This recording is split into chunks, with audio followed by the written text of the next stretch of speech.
Moin, moin und herzlich willkommen bei Santory. Schön, dass du da bist.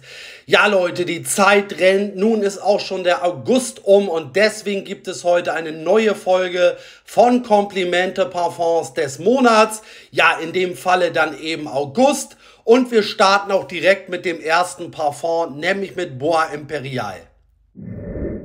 Ja, ich zeige euch auch ganz kurz den Flakon, dann seht ihr auch, wer der Parfümeur ist. Ja, ich denke, man kann es ganz gut lesen. Das ist nämlich Quentin Biche, der übrigens auch der Parfümeur von Ganymede ist. Ja, für einige von euch riecht Bois Imperial eben wie Ganymede. Das sehe ich persönlich nicht so, beziehungsweise anders. Bois Imperial hat tatsächlich eine Würze, die für mich, für mein Empfinden so ganz vage an Ganymede erinnert. Aber dennoch sind das für mich sehr unterschiedliche Parfums. Für mich ist Bois Imperial ein wirklich sehr holziges und vor allem auch synthetisches Parfum. Hier wird mit verschiedenen Molekülduftnoten gearbeitet. Also ihr müsst eben so Ambroxan und so weiter mögen. Diese Würze, die ich eingangs angesprochen hatte, die kommt vom Thai-Basilikum und vom Pfeffer. Und wie gesagt, da geht es so ganz vage in die Richtung von Ganymede. Aber dennoch ist es für mich eben eher ein holziges, frischeres, synthetisches Parfum. Ja, ich sagte in einem anderen Video von mir, dass Bois Imperial so circa 9 bis 10 Stunden hält, was ja auch schon super ist. Da korrigiere ich mich jetzt aber nach oben. Bois Imperial hält wirklich den ganzen Tag. Also es ist der Wahnsinn, wenn ihr das Parfum morgens auftragt, dann riecht ihr am Abend noch danach und vor allem auch wirklich noch sehr intensiv. Aus der Wäsche bekommt man das Parfum teilweise nicht raus.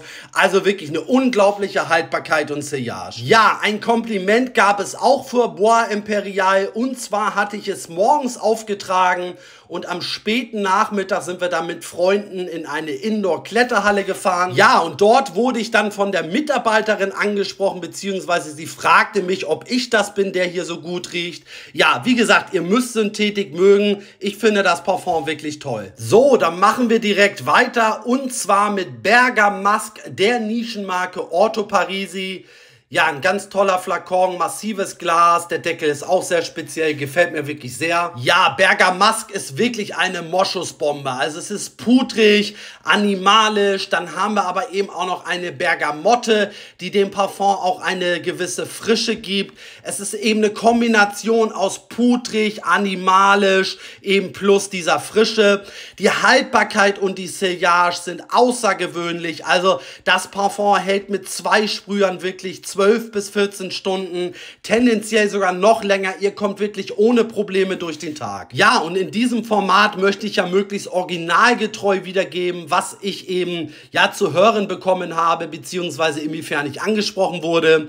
Auf Bergamasque wurde ich im Fahrstuhl angesprochen. Ja, muss man natürlich auch ehrlich sein, das kommt ja auch eben nicht ganz so oft vor. Ein jüngerer Mann fragte so ganz vorsichtig, ob er mich eben fragen darf, was ich für ein Parfum trage, weil das ja ganz cool riecht. Wie gesagt, so hat er es tatsächlich eben auch gesagt, so gebe ich es auch wieder. Ich finde sowas aber, ja, wirklich sympathisch, wenn Leute einfach offen sind und auch kein Problem haben, eben andere Leute irgendwie anzusprechen. Ja, und nun kommen wir zu Nawab Off Oud Intensivo, der Nischenmarke Ormond Jane. Ja, den Flakon finde ich auch ganz ansprechend. Ja, Leute, ich muss wirklich sagen, dieses Parfum ist einer meiner absoluten Lieblinge. Würde man mich irgendwann vor die Wahl stellen und mir sagen, ich dürfte nur noch 2 oder 3 Parfums besitzen, dann ist Nawab Off Oud Intensivo auf jeden Fall eines dieser Parfums. Ja, Nawab Off Oud Intensivo ist im Prinzip eine typische Rose-Oud-Kombination, aber das in einer wirklich unglaublichen Qualität. Es ist weich, es ist so anschmiegsam. Also meiner Meinung nach kann man diese Art von Duftkomposition, diese Duft-DNA nicht besser machen. Das ist für mich einfach das Optimum, besser geht es nicht. Es schwingt die ganze Zeit auch so eine richtig angenehme Orangennote mit. Es ist würzig, es ist blumig. Wir haben in der Basis dann noch Ambra. Also es ist wirklich für mich ein perfektes Parfum. Besser geht es meiner Meinung nach nicht. Die Haltbarkeit ist übrigens der Wahnsinn. Ihr kommt ohne Probleme durch den Tag, 12 Stunden plus. Also es hält wirklich ewig. Auf Nawab of Oud Intensivo wurde ich an einer Supermarktkasse angesprochen. Auch das ist natürlich eher selten der Fall.